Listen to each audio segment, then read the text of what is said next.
Находимся в штабе, 7 часов 30 минут утра, под контролем военные объекты Ростова, в том числе аэродром.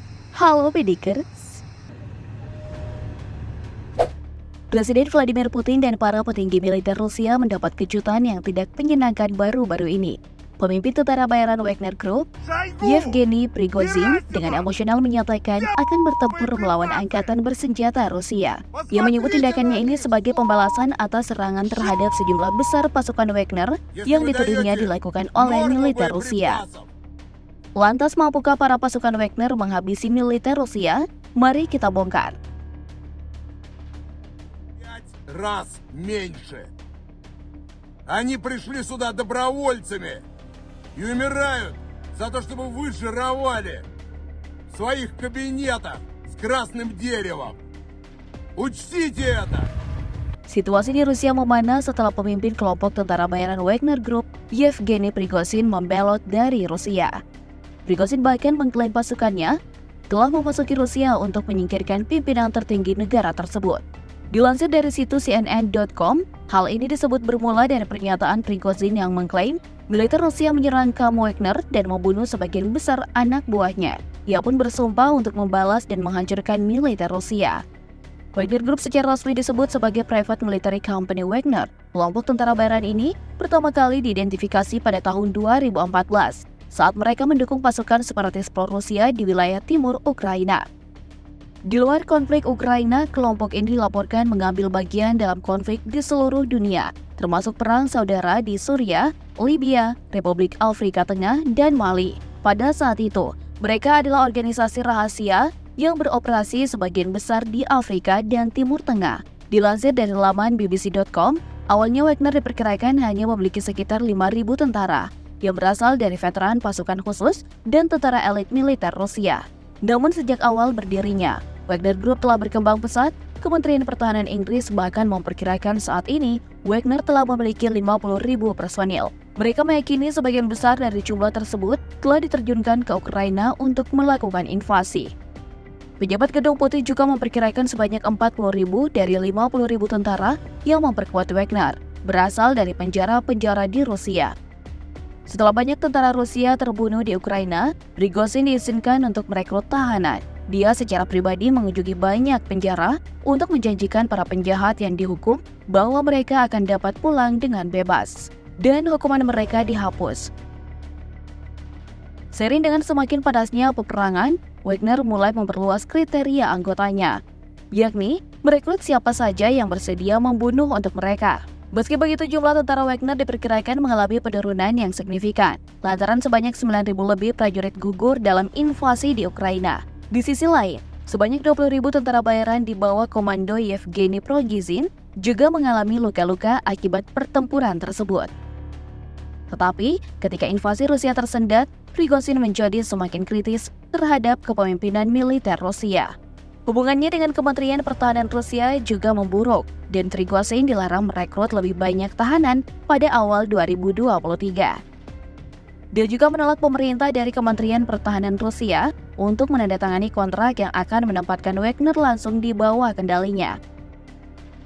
Prigozhin berulang kali mengklaim bahwa Kementerian Pertahanan Rusia membuat Wagner kekurangan amunisi, dan bahkan menuduh Menteri Pertahanan Sergei Shoigu dan Kepala Staf Umum Valery Gerasimov melakukan pengkhianatan. Kritik Prigozhin yang semakin belak-belakan meluas menjadi konfrontasi langsung pada Juni 2023.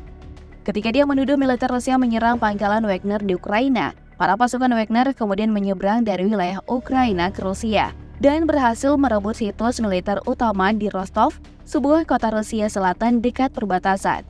Meski Wagner hanya kelompok tentara bayaran, namun ternyata aksi serangannya berhasil membuat militer Rusia panik.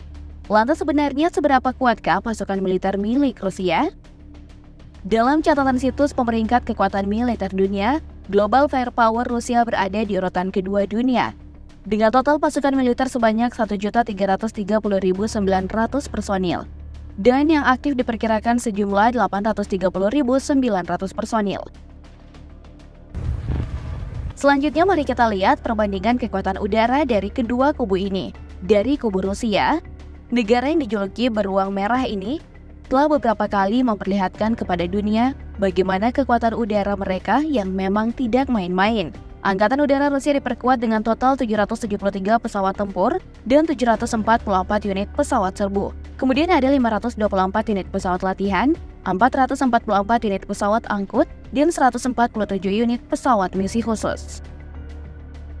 Selain pesawat, Rusia juga diperkuat sebanyak alutsista helikopter yang mereka miliki, yaitu sekitar 1.531 unit helikopter biasa dan 537 unit helikopter tempur. Sebenarnya sebagian persenjataan milik Rusia juga ada yang digunakan oleh Wagner, sebab keduanya memang bekerja sama dalam melakukan invasi ke Ukraina.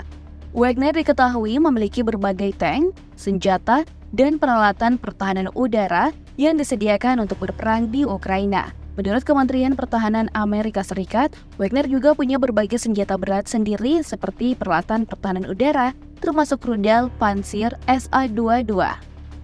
Yang merupakan sebuah sistem rudal pertahanan udara jarak pendek yang dikembangkan oleh Rusia. Rudal ini mampu menyerang berbagai target udara, seperti pesawat terbang, helikopter, rudal balistik dan jelajah, bom terpandu, dan pesawat tanpa awak. Rudal Pantsir SA-22 dapat membawa hingga 12 rudal permukaan ke udara dalam wadah tertutup. Rudal ini memiliki panduan perintah radio dan tidak memiliki pencari. Pelacakan target disediakan melalui sistem sensor kendaraan peluncur. Rudal ini dirancang untuk melindungi target titik militer serta sipil strategis. Selain itu, pihak Rusia juga telah mengirim setidaknya 14 unit pesawat MiG-29 ke Libya untuk mendukung tentara bayaran Wagner Group. Pesawat tempur multiperan ini juga digunakan dalam melakukan serangan udara ke Ukraina.